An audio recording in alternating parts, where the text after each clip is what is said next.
Hello, everyone. This is Mike Steckline with the Institute for Enterprise Excellence. Hope everyone is having a good day. We got a great presentation today from Dirk van Rossum from NCH Healthcare System.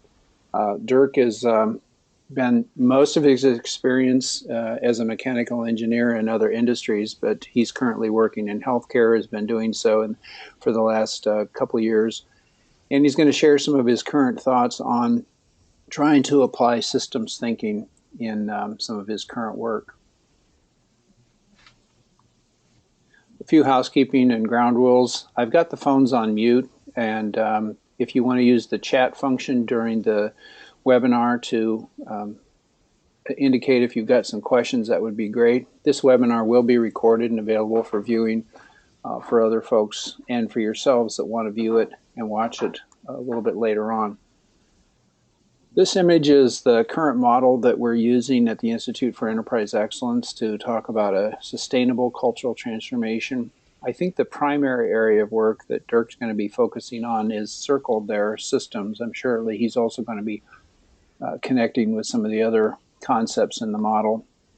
And one of the things I want to talk about, and I think this might be a slide that Dirk's going to talk about in a little bit, so pardon for the duplication, but we've learned that there are some theories of behavior change that don't work, and we talk about this in our foundations course. One is the field of dreams theory, where you get people hyped up and have some presentations and get everyone enthused about a lean transformation, but the effort is not going to be permanent and it's not going to stick.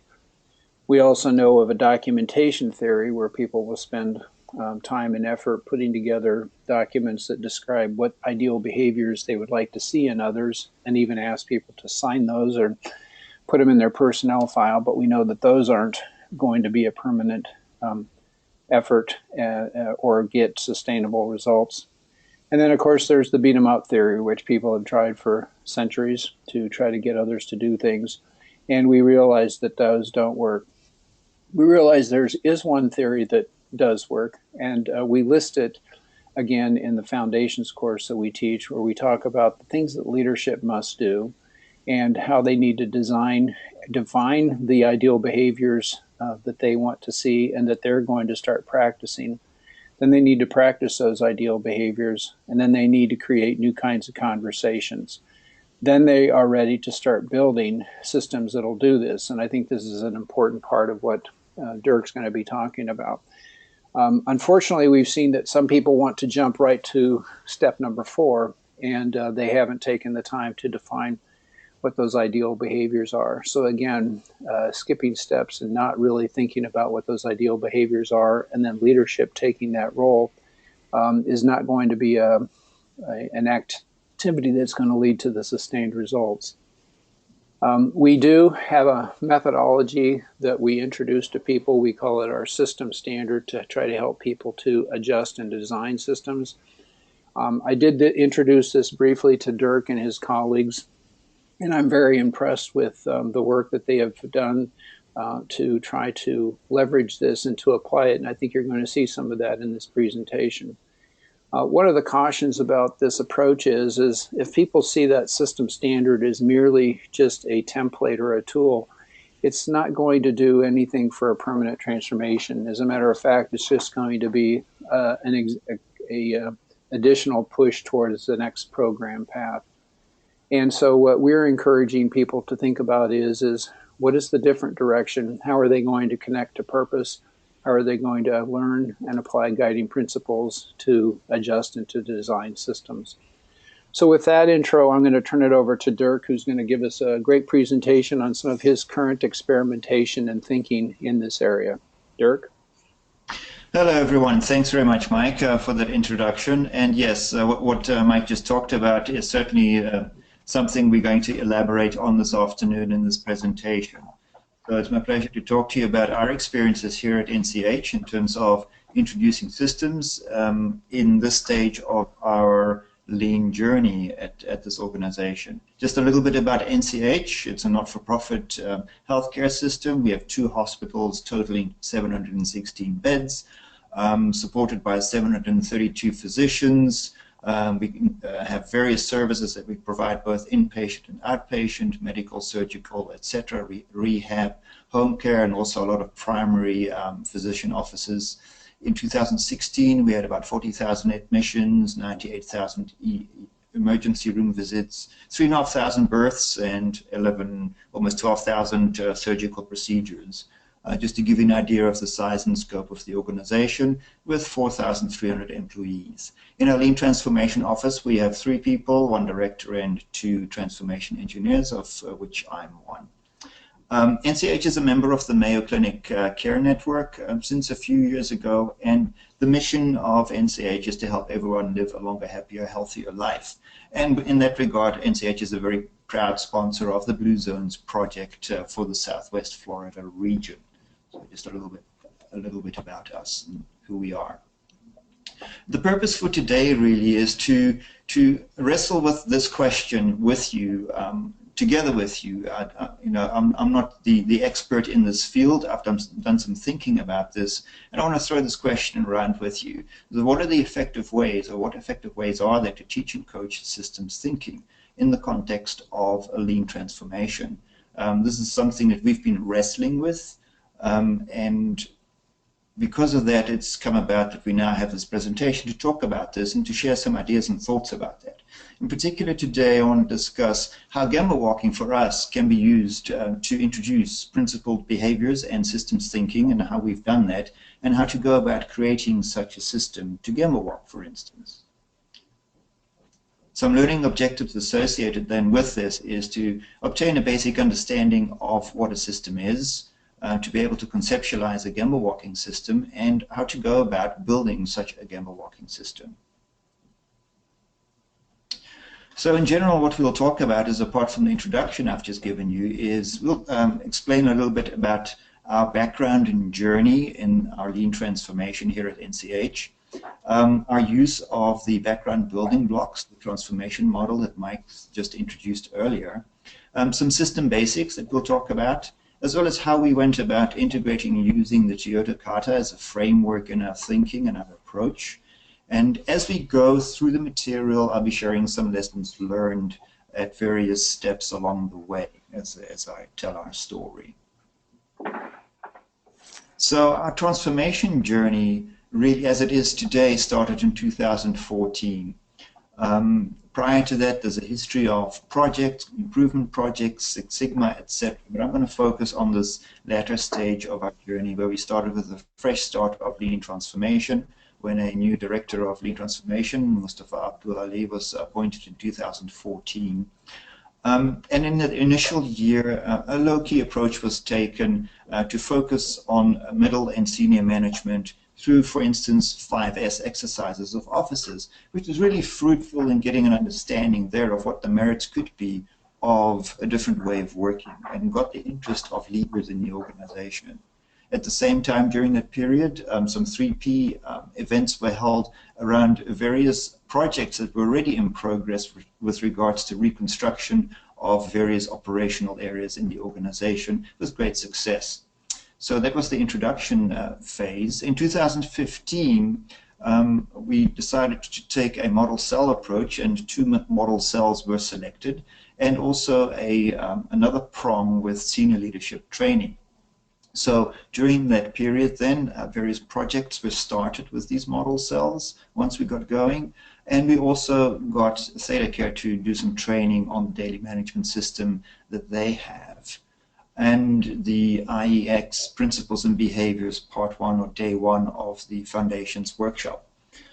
So that kind of set the scene and got the ball rolling. What we then did was, internally, our Lean Transformation Office followed up in 2015 with various more detailed workshops on principles and behaviors to do a deeper dive into those concepts and ideas. In 2016, we followed on. The model cell projects continued, and we also added the Day 2 part of the Foundations course from IEX, where there's more focus on thinking about systems and identifying systems on Gemba Walks. That was also followed up with further workshops that we did internally to take a deeper look at these materials and get a deeper understanding of this. And at the same time, we'd introduced Gemba Walks with our senior leadership team. And that's kind of the core thing that I'll be talking about today. And now we're at the point where we're in the process of building a Gemba Walking system for our senior leadership team. As I implied already, we have a three-pronged approach in our lean transformation. For our senior leadership team, we're really focusing on getting to know the principles, adopting those principles for enterprise excellence, and then the associated ideal behaviors and the systems that are needed to be able to sustain and drive those behaviors. And we'll talk about that a little bit more in detail later on. For the directors and manager levels in our organization, the emphasis is more on continuous improvement projects across functional barriers, and then with that, then also introduce the concept of systems and, of course, the principles and behaviors that govern the transformation from their perspective as well. And at the frontline staff level, we've introduced the model cells. So our team is very active with them in facilitating their continuous improvement activities, various projects that we use A3 methodology for, by the way, as well as Just Do It's and some visual management and so forth. So with reference again to the model that Mike introduced earlier, we use this as a starting point for our approach. I'm not going to go into too much detail here, but you can see there the organizational purpose plays a role, the environment and relationships within and without the organization, the culture and climate within the organization, and then the four building blocks of results, guiding principles, tools, and systems. And indeed, we'll be talking about systems today. And the question is, how do we do that? How do we tie that all together? And what is the approach that we've taken to try and get that to work? So as I indicated earlier, after we had our initial introduction to this model, we did some workshops to define what kind of principles we want to focus on with the senior leadership team for the beginning of our transformation journey. And the following principles were picked by the team: to create value, the focus on process, and respect for people. And then with that, after what we did with that is we held a detailed workshop on each of these to get a deeper understanding of what they really mean, and then what the behaviors are that are associated with that, and to translate that combination of those principles, what are the main top-level behaviors that we want the senior leadership team to exhibit in their walk at work going forward. And some of these included to conduct Gemba walks, to create a supportive environment, to articulate the whys in their interactions with people, to explain why things are being done, and then also to recognize and reward desired behavior. Using the existing recognition and reward system with cards, and interestingly enough, recently we've also introduced a computer and phone-based, mobile-based app to be able to give people recognition and reward for all kinds of things, performance and behaviors as well. And the neat thing there is, you can give your peers or your managers and vice versa badges, for instance, on this new system that we've introduced for doing all kinds of good things and exhibiting good behavior, including continuous improvement activities, going on Gemba walks, etc. So we're very excited about that motivational tool. The question, though, that we've been wrestling with is, initially in our walk, is, so if we talk about principles, how do we get from principles to ideal behaviors? It's one thing to have the knowledge and to read about it, but how do you really make that move? How do you shift that behavior? If you want to just think about behaviors based on principles, how do you actually exhibit them? Can you do that through thinking? And we recognize that as an obstacle. So we said, so if we want to cross this divide of our old behavior and want to move to ideal behaviors, how do we do that? Float on this cloud of principles, how do we make this leap across the ravine? And we came up with the concept, isn't it better to build a bridge of some sort of activity that we can practice on, a tool, if you will, to learn the new behavior by doing rather than just thinking about it. Same concept as learning to ride a bicycle. You can read as many books as you want. You're not going to be able to ride a bicycle once you have a bicycle in your hand if you only read a book about it. You need to practice, right? So it's the same concept here. So we thought, how can we do that? So in short then, to adopt new behaviors, we recognize that our executives are action-oriented. So we need to find something for them to do. And then thinking your way to new behaviors is really difficult. And it's easier to act yourself into new behavior than to think your way there. And that's supported by various studies. So the concept of neuroplasticity, that you can learn new things and then create new pathways in your brain that will enable you to adopt new behaviors that eventually will outperform your old behaviors and replace them through this neuroplasticity. And I've got a reference there for you with a neat little short YouTube clip that describes that very nicely. Another concept is the behavioral change model from BJ Fogg and his tiny habits. That also very neatly describes, and I'll show you that in a minute, on how behavior can actually be changed.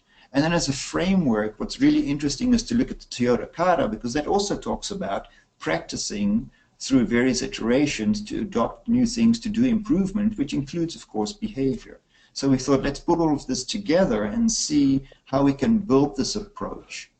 So with quick reference to the Fogg behavior model, we see here, for instance, that on the left-hand y-axis, we've got motivation from low to high. And on the x-axis, ability to do something, or difficulty, if you will, from hard to easy.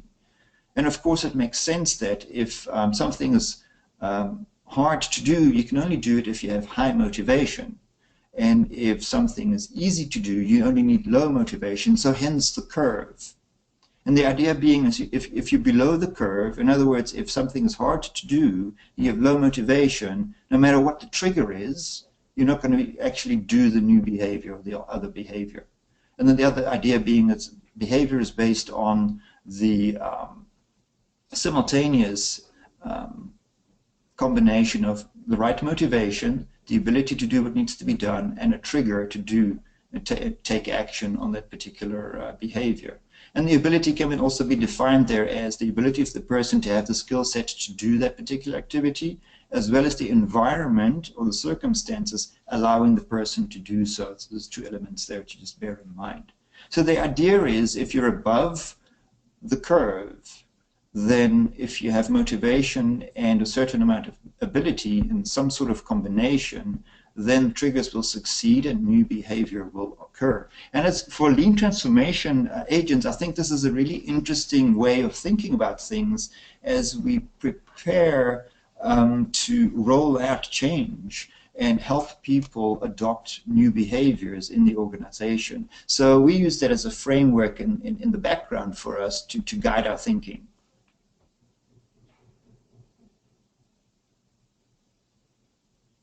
So with that, back to the slide of leading behavior change, leaders need to do this in the organization.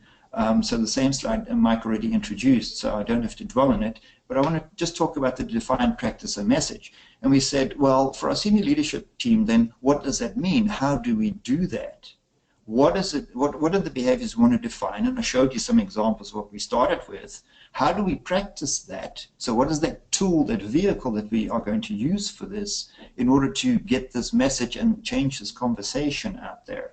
And the idea we came up with is, well, a great tool for this, to start doing this, is to actually introduce Gemba Walking. So that's the road we chose to take before we even get to systems, just to do those first three things of define, practice, and create this message and start learning some new behaviors. So to summarize then, our implementation approach was to learn about the principles and behaviors, to do some initial training on that internally, do some Gemba Walking after we'd done a Gemba Walking workshop where we taught the senior leadership team how to exactly do Gemba walks, and then to start practicing that and coaching it with key questions, and along the way being conscious of taking small steps and covering it one principle at a time, or one kind of behavior, one topic at a time, so it's not too overwhelming. So just a little bit about Gemba walks then, so we're all on the same page. It's about leader role modeling in terms of the purpose of these Gemba walks. And what we want the leaders to show there is to be able to display respect for people in a new way. to go where they are, where the people are working, and then also to obtain first-hand knowledge to understand the breakdown in workflows, and not just to make decisions based on spreadsheets in the office remote from where the work's actually being done, which is, of course, common practice in prevailing management. To get process and improvement awareness of what's happening out there, what people are doing to make things better, and to determine behavior improvement needs, to be able to go out there and recognize behavior patterns that may or may not be in line with the principles that we've been learning about.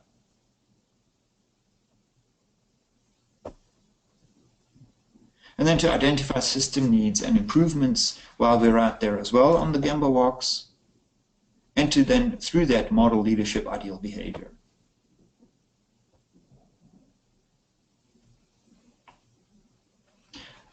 Through this process, we learned various things. All dogs can learn new tricks. It's important to keep it simple, but it's okay to be bold as a change agent in the organization and to challenge your senior leadership during this process. Don't expect big leaps, but expect to take many small steps and iterations. It's like growing a garden. And then plan for and ride the motivation wave. That's another concept that BJ Fogg has talked about and has introduced that we've taken cognizance of as well. We noticed, for instance, if we ran a workshop, there was actually a lot of anticipation and excitement that had been generated by the participants in the workshop, which then helped them take on more difficult new things shortly after the workshop. But the longer you waited, the less motivation there was, the less inclination there was to actually try these new things. So the lesson learned there is be ready for that. Because if you wait too long, that motivation is gone, and then it's really difficult as a change agent to get your audience to actually embark on this road of new behavior. So that's a really key concept and a learning point for us as change agents. You need a system to drive Gemba Walking and associated behavior, because one of the things we found is, even though there was excitement and success with the Gemba walks, they weren't sustained. We need a channel to redirect energy from findings, because one of the things we found was with an action-oriented executive team who's used to solving problems themselves, when they return from a Gemba walk and have discovered problems, they just want to shoot from the hip, phone up somebody and get the problem fixed. And we mandated that they cannot do that. We need to look at the process, we need to look at the system to find out why this is the situation, and then redirect and enable people to solve the problems at the right level in the organization. But that created a lot of frustration, so you need to structure then the redirection of this energy into the right direction, which also then means that you need to develop the ability to conceptualize and discuss systems, which was a difficult point to bring across. Hence this particular presentation today, and the one we'll have in January as well. And then there's a need for continued coaching to turn the conversation back to key principles and ideal behaviors and systems during these Gemba walks. So those are some of the lessons we learned. So to come back to the model then, and you know, we have the guiding principles, we have the ideal behaviors, we define ideal behaviors, we practice them, we create the message. Now we need to build a system in order to support it. And then the question becomes, well, how do you do that? What is a system? How do you bring across the idea of a system if this is not something that is talked about every day and not common language with your audience? So I've got a question for you at this point, just to think about.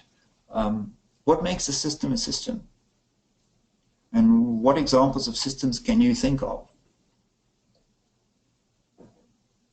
Or what is an example of something that's not a system, and what is that distinction? Can you think of some?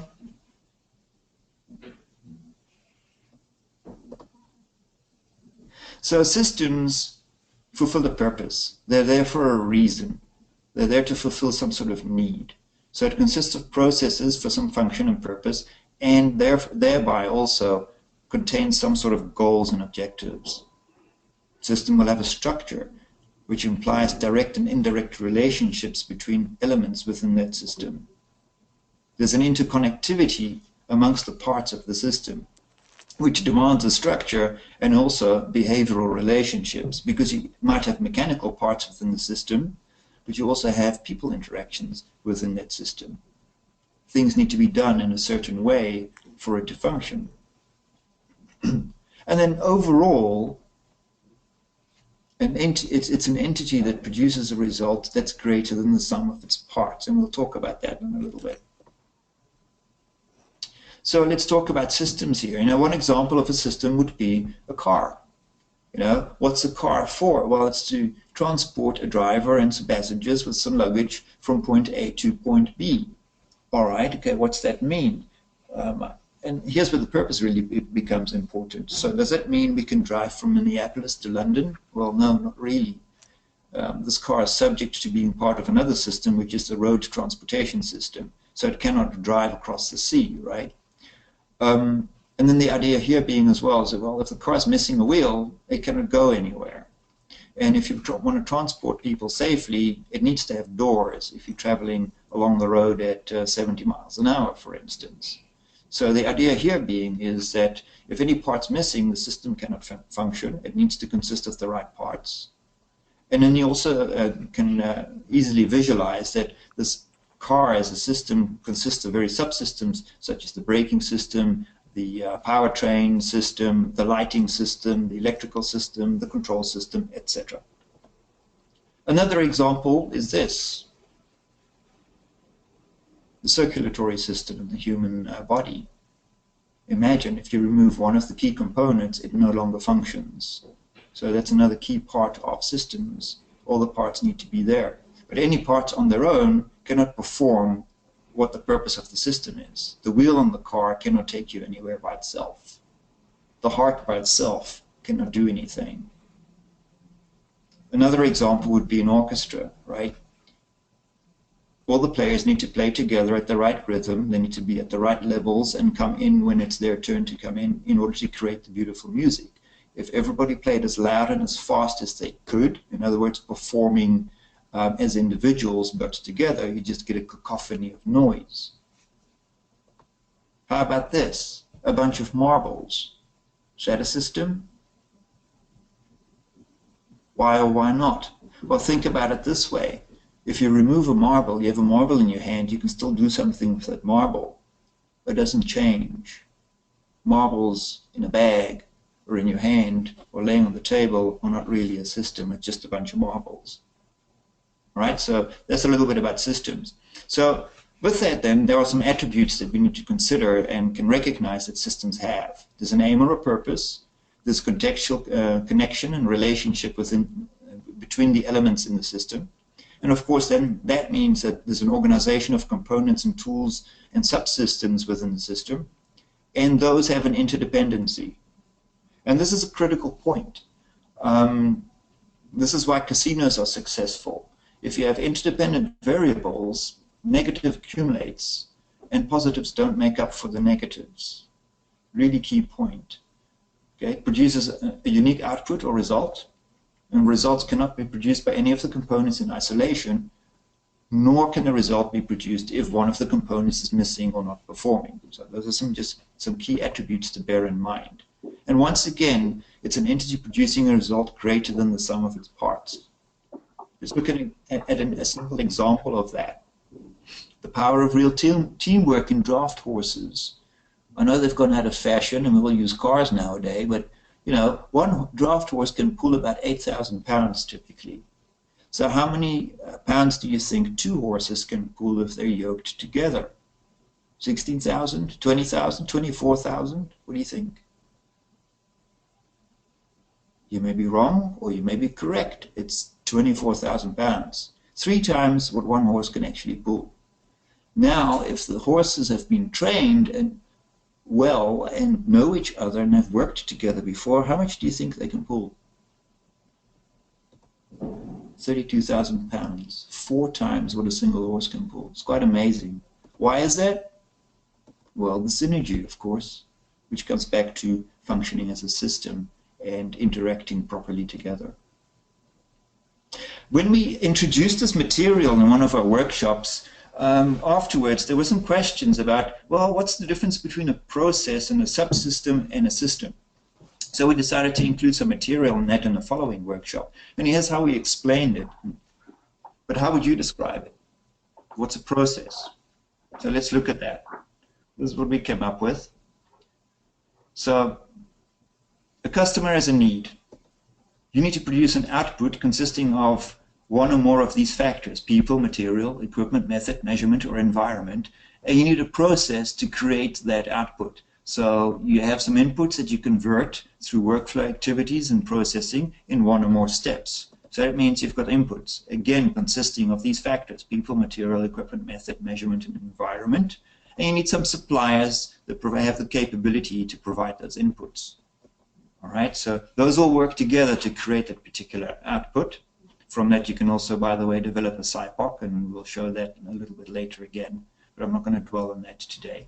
And this is very similar to a fishbone diagram, where you have the same factors, those 6 factors, that combine as causes to a particular effect, and in this particular example, contributing to a problem. But similarly, a process with inputs creates an output, which is the effect. The idea here is when we look at a process in isolation from a quality perspective, for instance, buttered toast, then the process is very simple: slice of toast, knife in hand, some butter, put the butter on the toast, and you have buttered toast. The outcome is buttered toast. Well, is that good enough? How do you measure that? But it's very simple, right? Just a point that you're looking at. Whereas with a system, Deming defines it as follows: a network of functions or activities, sub-processes, stages, with an organization that work together for the aim of the organization. And on the left-hand side, you can see a box that represents the system with a boundary that you define. The definition of the boundary is in the eye of the beholder, and it consists of various subsystems, parts, components, etc., that all interact and produce the output. And the idea here being that systems consist of various subsystems, and any system can be part of yet a larger system, such as the car fitting in the transportation system, or the digestive system being part of the human organism as a system. Let's put it all together then. So if we look at this big box, this is the environment, and we've got some processes in there with inputs and outputs that are linked, changed together. And if we then expand the picture, we have a system where we have all these processes. The system has a purpose. The processes work together to create an outcome into the environment. And then in the environment, we have a culture and a climate and relationships. And all these things impact the way the system performs. There could be issues, there could be positives that prompt the system and help the system. And then you can see the processes have various inputs, such as tools, other processes, materials, people, and so forth. And all of this works together to create an outcome. And the key point here is we're no longer concerned with the individual performance of the process, such as, is the toast buttered, or how well or how much butter is on the toast. Now it's more important to consider, well, how do we end up with a good piece of toast? What does that mean? Well, when I order a slice of toast, within 5 minutes I want a warm slice of toast that's golden brown, has got the right amount of butter on. What now becomes relevant is, where's the bread in the kitchen? Where's the butter located? In the fridge. If it's in the fridge, well, that might be a problem. Where's the fridge located relative to the bread and the toaster? Where's the knife? How much walking gets done? So you can see that interaction of all those activities contribute to creating what the outcome is. And the key point here being is, when you think in systemic terms, it's all about the relationships and not about the individual point performance of the different steps and processes. Of course, they need to function, but they all don't necessarily need to be optimized. We'll go more into systems thinking in our second session, so this is just an introductory overview. The question now becomes that we want to answer is how to build a system. Our hypothesis was to find a behavior set that we wish to sustain, and that happened to be Gemba walks. So we wanted to create a simple system for Gemba walking, and our approach was to use the Toyota questions, process mapping, and the system building questions from IEX to put it all together. So that's what we did. So from the Toyota teaching that Mike Rother has brought to us, we have this learning and improvement pattern. So up on the top right, we've got this distant goal or challenge, and in our case could be a culture of continuous improvement, or senior leadership adhering to all the principles and exhibiting all the ideal behaviors, for instance, at some point in the future. This next step to consider is, well, what's our current condition now? Where are we? Well, are we adhering to any principles? Maybe a few, and exhibiting a few behaviors. So what then does our next target condition need to be, and when is that? Say, in 4 months from now, or 3 months from now, what does that look like? So the idea being is you define those things, and then you realize also you've got thresholds of knowledge. There's certain things you know now, but then you're going to start moving into the unknown on your way towards that target condition, and that's what the cloud represents. But then as you move forward, you learn things. As you experiment, you learn things. The cloud moves on as you move on. So you're still in this mist. It's like walking through on a trail in the forest through the mist. You cannot see far ahead of you. You can only see the obstacles right in front of you. And you deal with things obstacle by obstacle, and you keep on moving forward. So you keep on experimenting yourself all the way through to that target condition that you've defined for yourself. And this is just the overview. And then with that comes the point that the realization is important that it's okay to say, I don't know. So that's a key message that we also try to promote when we do this and use this in our workshops. With this comes the question, the 5 key questions of the improvement kata. What is the target condition? What is the actual condition now? What obstacles prevent you from reaching that target condition? What is your next step? And how quickly can we see what we have learned from taking that step? So this is the framework we use to then move forward and to actually structure our Gemba Walking workshop that we created to build a system for Gemba Walking. Now, we flipped things around because sometimes it's difficult to come up with a target condition if you don't really understand your current condition. So we started with the actual condition, and we asked a bunch of questions. What was the last thing you tried to establish Gemba Walks as a practice or habit? What did you expect would happen? What actually happened? What did you learn about this? What was good or bad? And what is actually happening right now? And that was a really fruitful conversation, and we captured a lot of input from that. Overall, the experience had been positive, but the realization also was we've not continued what we'd started, even though it was great. So then the question is, well, why is that? And what do we want that to look like in the future? So it brought us to the target condition discussion. And for that, we'd also come up with a lot of questions. What's the purpose we want to fulfill with this target? What situation do we see? How does this process work? What would be the normal pattern? By when do we want to have this in place? And then what would be the key outcomes if we did that? How, for instance, would we deal with the information that we gather on such Gemba walks? And then how will we know or measure that we've accomplished this target condition? What metrics do we have for the process along the way? How do we measure the outcome, etc.? And then what behaviors do we want to see? Really key question. And how will you ensure that you're consistent in your methodology when you conduct these Gemba walks, when you interact with people? And then how will you ensure that this condition, this target condition, can be sustained?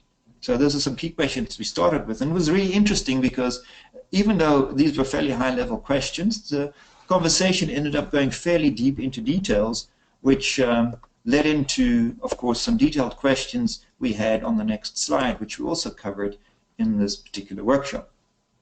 So the what and the how and who. So how often do you see yourselves really conducting Gemba walks? Every day, once a week, every 2 weeks? What does that look like? And then what will you be doing? What will your focus be when you do a Gemba walk? Because it needs to have a purpose. It's not just a walking around, a management by walking around greeting people. That certainly is part of it, but there needs to be more to it, right?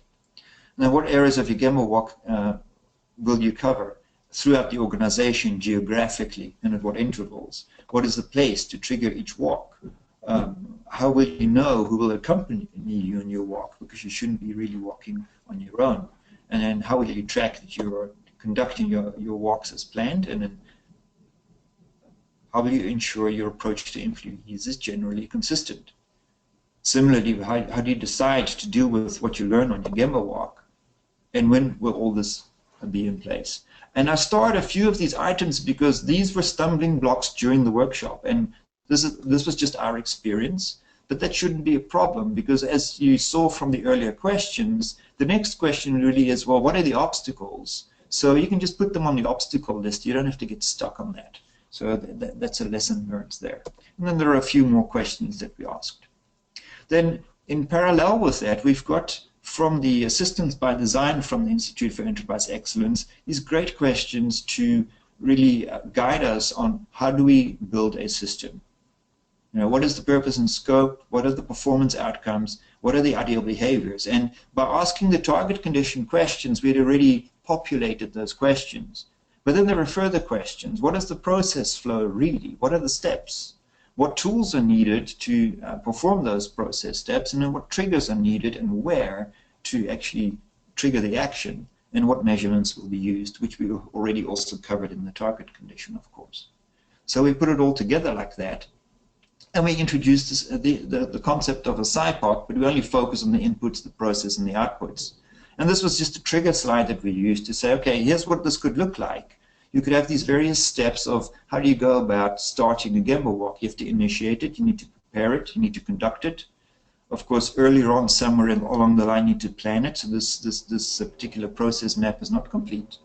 It's not just 6 steps, but it gives you the idea of how can you put something like this together in some sort of tabular or graphical format where you show what do you need for each step, what do you get out of each step, and in what sequence do the steps actually get executed.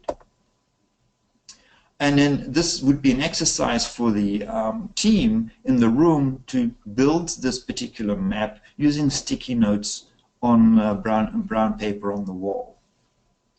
So then it's theirs. They actually physically do that. And then you can check it again with these questions to see if you have a complete system. And then you can summarize what you came up with on this very neat template that Mike introduced earlier. This is an adaptation of that, just a slightly different format with the same information, which captures the purpose and scope, the performance outcomes, the desired behaviors, particularly in this case of the leaders for the Gemba walks, the process steps, upstream, downstream, and the process itself, the inputs, the triggers, the measurements, who the suppliers are, if that's relevant, and then whatever renewal mechanisms and monitoring you want to do to keep track of how you're doing.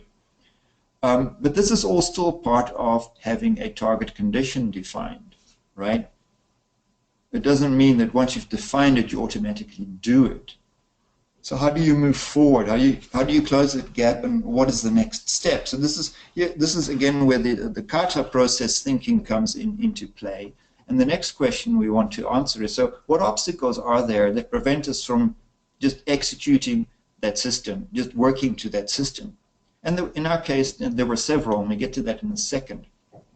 So the key question here is, what obstacles are in the way that keep us from the target condition if we want to move away from our current condition? And you've got to bear in mind, it's not just obstacles that stand in the way. It might also be the absence of something, a gap, for instance. What's missing? What needs to be put in place to get to the target condition? And of course, in this context also, it's important to realize you're dealing with different individuals in a team, leaders in a team, so their perspectives and needs might be different. So we challenge them there then also to identify the obstacles for them as individuals, as well as for them combined as a team, which may or may not be different necessarily. And the key questions there is, what do you know, and what do you know that you don't know? And then a dangerous question is, what don't you know that you don't know? Well, nobody can answer that question. So instead of asking that, we just simply said, okay, what are you perplexed about? And try and write that down. Summarize that into a list, and then emphasize not to bother about talking about solutions, but just capture those obstacles. Because then the next question is, we'll get there in a second, how we deal with that. We came up with some obstacles: aversion to structure, planning, visual scheduling, visual tracking, and using a template of prescribed questions to conduct your Gemba walk, etc. Which is great for us to know as transformation agents, so we know what we need to work with the team on next. The other obstacle we came up with in this particular exercise was the conceptualization and problem evaluation and prioritization method. We need to help our team develop a method for that, to deal with that. And then the activity really starts, the planning of, well, how do we deal then with these obstacles? How do we move forward? So this is defining the work then that needs to be done. And the question simply is, which one obstacle are you going to work on? What are you addressing next? Why? Discuss and debate that as a team, and again as an individual. What are you going to do about it? Why is that important now? And what steps will you take? How will you uncover unknowns, etc.? So a bunch of prompting questions. And then from that, with that also, what will you do? What do you expect from this? And that kind of puts the plan together for them to move forward. And with that, of course, there's an expectation, well, when do you think this will be done? So we can learn from that. Because somebody has a plan and an idea with an expectation, it doesn't mean that that necessarily gets achieved, but that's okay. This is an experiment. So we can always learn from something even if it doesn't work as anticipated. And that's the discussion that then follows once this work has been attempted. So that's step 5. Right, and here's some additional questions then on what you can do to review that. I'm not going to dwell on that right now. And we need to wrap up anyway, so we can leave some time for questions. So the whole idea is that you then iterate through these questions at the end, the last few questions. What is your next step? What is the next obstacle you're going to work on? When do you think you're going to get it done? Until you've eliminated all the obstacles. And by doing that, you've got a rolling improvement plan and working plan to put your system in place and start adopting these new behaviors that the system is going to help you sustain. Mike, I think at this point it might be a good time to pause and wrap up, and then the balance of my presentation we can incorporate into part 2 in January. Sure, Dirk, that sounds great. And I've unmuted the phones if anybody has any questions. On the chat function, I only see one question. It says somebody wants to be made the presenter other than Dirk. I don't think I can do that, but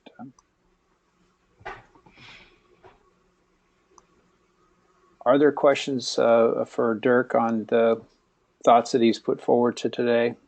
Or Dirk, I guess you were also interested in what experiences others have had in trying to get people to think systemically.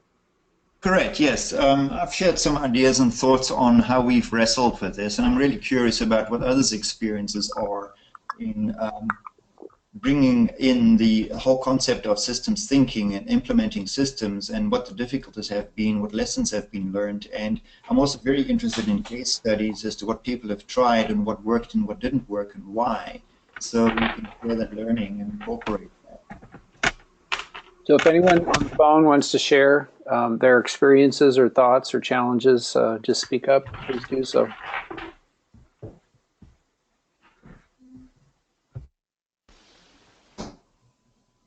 Hi, Mike and Dirk. Hi, Mike. Hey, this is John Hogan from Lee Health. Dirk, I'm just up the road from you in Fort Myers. Hey, John. And, hi. So I'm not a transformation expert. I'm the manager of a model unit here at our campus, and I have been challenged working on developing system thinking just at that level within a unit as a manager of it. Both for me and my staff. And the system that I've been working on now is my onboarding and new employee orientation system. And it's proven really challenging, largely because it's sort of difficult to measure and define the outcomes that you're looking for sometimes when it's behavior. And I wondered if you had any insight on that, on defining behavioral measurements, I guess, of behavioral objectives better. I think it needs to tie back to what is it you want to achieve? What's the outcome of that system? So with that onboarding, what is success? If that onboarding works, what does that look like? That is your starting point. Have you defined that? I have, but when someone looked at it for me, they were really concerned about being able to measure it better. I mean, my measurements look sort of vague. I want an employee who's fully trained and integrated into the culture of the unit and able to function independently. That feels hard to measure. Okay. What are the key things that they need to know, need to be able to do or exhibit? So let's go back to what behavior is. relative to the principles are important for the people to exhibit at this point in time for you and your unit? Have you defined that? Well, some of them, but for example, teamwork, of course, is really important. And so I've tried to look for examples of teamwork behavior that they learn throughout their onboarding process, to where I could define that. But again, it's been difficult to measure in terms of what does a good teamwork behavior look like, and when how do you measure it when you see it, and be able to record or measure that in some way.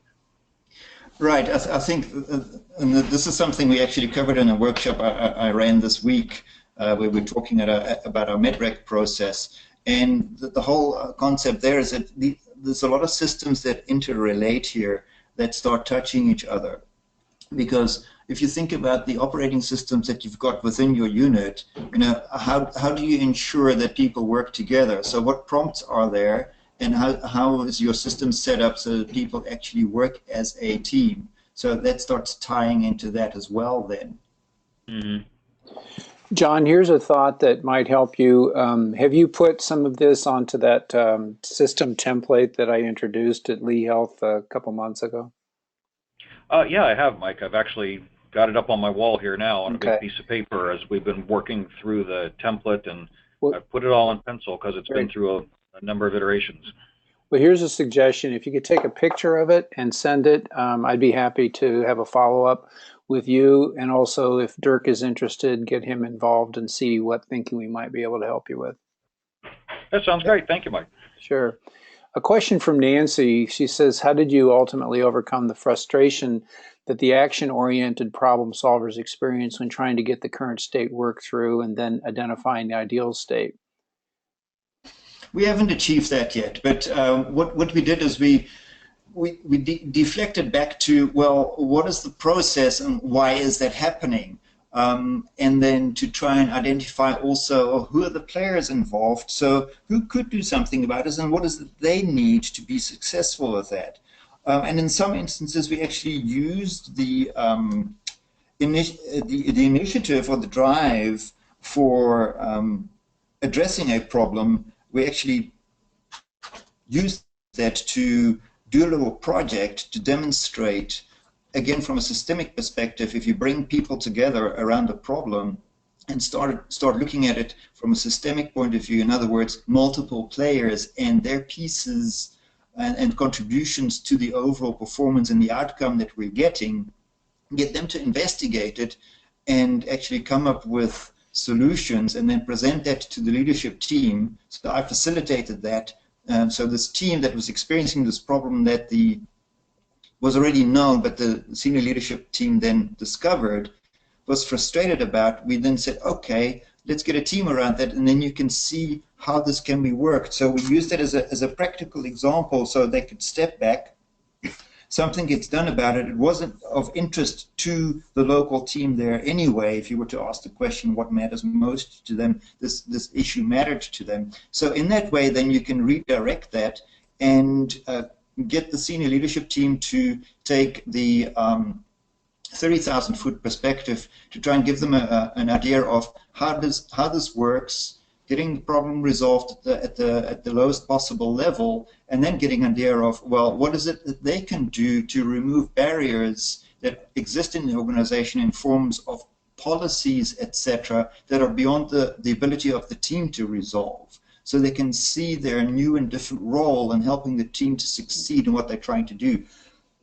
Excuse me. So that is one approach that we've taken. But we're not finished with this yet. And that's why I also included there, we need to create a method for them to identify how they will channel this. We would like them to channel their energy towards thinking about behaviors and systems instead of solving the problem. But it also means that somebody at some point needs to solve the problem. And the other thing we've done is we've challenged them to look at it from a strategic perspective.